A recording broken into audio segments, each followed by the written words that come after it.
Bismillahirrahmanirrahim. Assalamualaikum warahmatullahi wabarakatuh. Bertemu lagi dengan saya. Di sini saya akan menjelaskan tentang konsepsi nature dan nurture. Selamat menyaksikan. Konsepsi nature dan nurture membahas tentang peran nature dan nurture. Nature seperti faktor semua gen atau keturunan, faktor fisikal dan kepribadian. Sementara faktor nurture yang mengacu pada semua variabel lingkungan yang memengaruhi manusia. Nah, termasuk pengalaman anak. Dapat kita simpulkan nature itu faktor genetik sedangkan nurture faktor lingkungan. Menurut Levitt tahun 2013, saat ini berbagai perdebatan yang muncul seiring faktor peran antara pentingnya genetika dan pengaruh geologis, yang bersanding dengan faktor lingkungan, sebagai faktor yang mempengaruhi perilaku seorang anak. Ciri-ciri genetik yang diturunkan dari orang tua memengaruhi perbedaan individu, yang membuat setiap orang anak itu unik. Pemikir terkenal lainnya seperti Johann Locke yang percaya apa yang dikenal sebagai tabula rasa, yang menunjukkan bahwa pikiran dimulai seperti menulis kertas kosong. Nah, menurut gagasan ini, segala sesuatu yang kita miliki atau pengetahuan kita ditentukan dari pengalaman kita. Selanjutnya, peran faktor biologis. Faktor biologis meliputi hal-hal seperti pengaruh genetik, kimia otak, kadar hormon, nutrisi, dan jenis kelamin. Perkembangan motorik kasar secara luas dianggap sebagai hasil bawaan. Faktor biologis dan faktor postnatal berkontribusi pada tingkat yang lebih rendah. Nah, dua faktor biologis spesifik yang memengaruhi perkembangan anak, yaitu nutrisi dan gender. Yang pertama, nutrisi. Nutrisi yang tepat menjadi faktor penting dalam perkembangan keseluruhan anak. Asupan asam folat 400 mikrogram setiap hari selama 3 bulan sebelum pembuahan dan awal kehamilan secara signifikan mengurangi risiko cacat lahir, tertentu baik itu pada otak bayi dan tulang belakang. Cacat lahir ini terjadi pada beberapa minggu pertama kehamilan.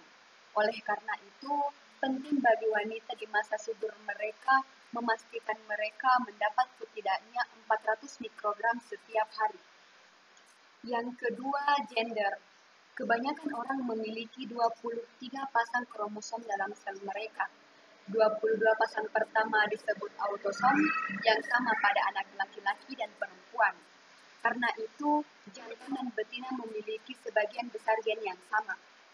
Namun, pasangan kromosom yang ke-23 inilah yang menentukan jenis kelamin seseorang. Anak laki-laki biasanya memiliki satu kromosom X dan satu kromosom Y, sedangkan anak perempuan memiliki 2 kromosom X. Perbedaannya ada pada kromosom Y. Gender dapat memengaruhi pembangunan dengan berbagai cara.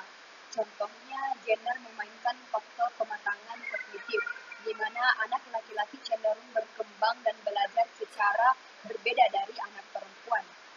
Penelitian yang dilakukan oleh Janes dan buku tahun 2007 menunjukkan bahwa anak laki-laki memiliki tingkat kesiapan sekolah yang lebih rendah daripada anak perempuan. Pengaruh faktor gen. Pada awalnya, perkembangan anak dimulai ketika sel reproduksi pria atau sperma menembus membran luar pelindung sel reproduksi wanita atau sel telur. Sperma dan sel telur masing-masing mengandung kromosom yang bertindak sebagai cetak biru untuk kehidupan manusia. Gen yang terkandung dalam kromosom ini terdiri dari struktur kimia yang dikenal sebagai DNA, di mana mengandung kode genetik atau instruksi yang membentuk seluruh kehidupan. Mekanisme kerja gen dalam pertumbuhan dan perkembangan anak meliputi: yang pertama, interaksi genetik. Gen terkadang dapat berisi informasi yang saling bertentangan dan dalam kebanyakan kasus, satu gen akan memenangkan pertempuran untuk mendominasi. Beberapa gen bertindak dengan cara tambahan. Sebagai contohnya, jika seorang anak memiliki satu orang tua tinggi dan satu orang tua pendek, anak tersebut akhirnya akan memisahkan perbedaan dengan menjadi tinggi rata-rata. Selain dari itu, warna kulit dan warna mata juga turunan dari genetik itu sendiri. Yang kedua, interaksi gen lingkungan. Lingkungan seorang anak yang terpapar dalam rahim dan sepanjang sisa hidupnya juga dapat berdampak pada bagaimana gen diekspresikan. Misalnya, paparan obat-obatan berbahaya ketika berada dalam kandungan dapat memiliki dampak dramatis pada perkembangan anak di kemudian hari. Pengaruh faktor lingkungan. Sejak bayi dilahirkan, pengalaman sensorik mulai memainkan peran dalam perkembangannya. Sementara pengalaman awal sebagian besar berpusat pada informasi sensorik. Genetika memainkan peran penting dalam perkembangannya, tetapi pengalaman sama pentingnya. Sebagai contoh, genetika dapat memengaruhi bagaimana otak anak dihubungkan sejak lahir, tetapi pembelajaran dan pengalaman yang secara harfiah akan membentuk mekanisme otak anak tumbuh dan berkembang. Selanjutnya, saya akan menjelaskan 3 teori utama yang menjelaskan bagaimana anak-anak belajar. Yang pertama, pengkondisian klasik.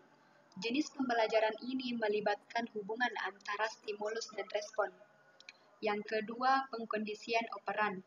Ketika seorang atau individu menghargai suatu perilaku, kemungkinan bahwa perilaku yang sama akan terjadi lagi di masa depan. Yang ketiga, pembelajaran observasional. Pembelajaran observasional atau biasa disebut belajar sosial adalah proses belajar yang muncul sebagai fungsi, sebagai pengamatan, penguasaan, dan dalam kasus proses belajar imitasi, peniruan perilaku orang lain. Jenis belajar ini banyak diasosiasikan penelitian Albert Bandura yang membuat teori belajar sosial. Adapun beberapa faktor lingkungan yang memberikan pengalaman bagi anak. Yang pertama, teman sebaya. Selain di lingkungan keluarga, anak-anak juga menghabiskan begitu banyak waktu berinteraksi dengan teman sebaya di sekolah.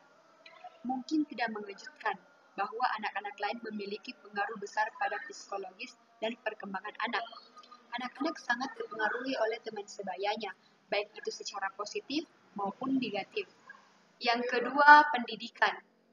Beberapa anak mungkin bergumul dengan ketidakmampuan belajar yang dipengaruhi oleh genetika. Tetapi, intervensi pendidikan yang berkualitas dapat membantu anak-anak belajar dan berprestasi di sekolah. Nah, sekolah merupakan bagian besar dari kehidupan seorang anak. Guru dan teman sekelas memainkan peran utama dalam mengarang pengalaman anak. Yang ketiga, budaya. Begitu banyak pengaruh berbeda yang dimainkan peran seorang anak untuk tumbuh kelak. Salah satunya budaya, di mana anak-anak akan diajarkan berkomunikasi dengan masyarakat dan menghargai perbedaan yang terjadi dalam masyarakat, yang memberikan pengalaman baik bagi anak itu sendiri.